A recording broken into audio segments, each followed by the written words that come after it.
నమస్తే అందరికీ. శ్రీమద్భగవద్గీత 15వ అధ్యాయం 6వ శ్లోకం నుంచి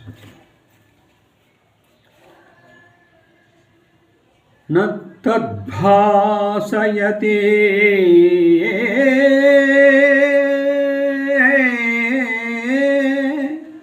సూర్యో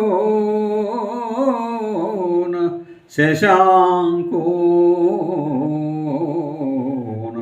పావకః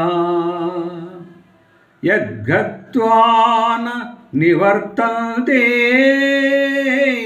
తద్ధామ పరమం మమ. స్వయం ప్రకాశ స్వరూపమైన నా పరంధామమును సూర్యుడు గాని చంద్రుడు గాని అగ్ని గాని ప్రకాశింపజేయజాలరు. అట్టి పరంధామమును చేరిన పుణ్యాత్ములు మరలా ఈ జగత్తున ప్రవేశింపరు, అనగా జన్మింపరు. మమైవాంశో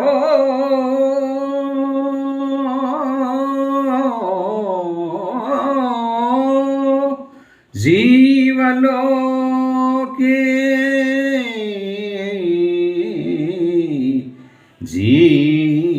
జీవభూతః సనాతనః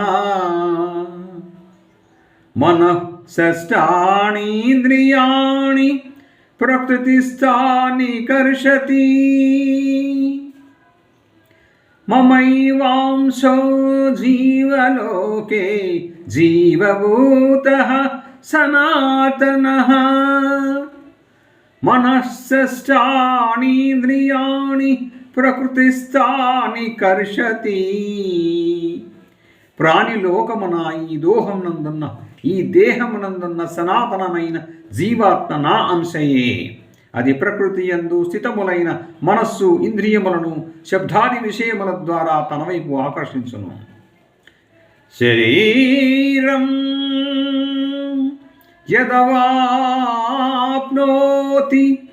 యత్సాప్యుత్క్రామతీశ్వరః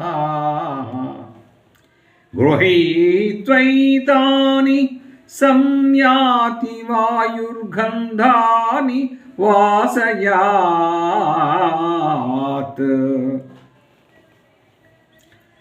వాయువు వాసనలను ఒకచోట నుండి మరి ఒక చోటికి తీసుకొని పోయినట్లుగా దేహాదులకు స్వామి అయిన జీవాత్మ ఒక శరీరమును త్యజించినప్పుడు మనస్సు ఇంద్రియములను గ్రహించి వాటితో కూడా మరొక శరీరమును పొందును, అనగా దానిలో ప్రవేశించును.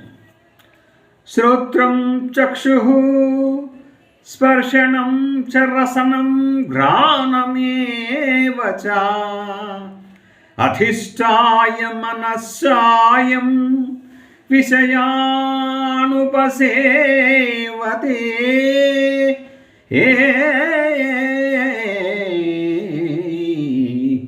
ఈ జీవాత్మ త్రక్షుత్రోత్ర జిహ్వాగ్రాణములు అనటి పంచేంద్రియములను మనస్సును ఆశ్రయించి శబ్దాది విషయములను అనుభవించును.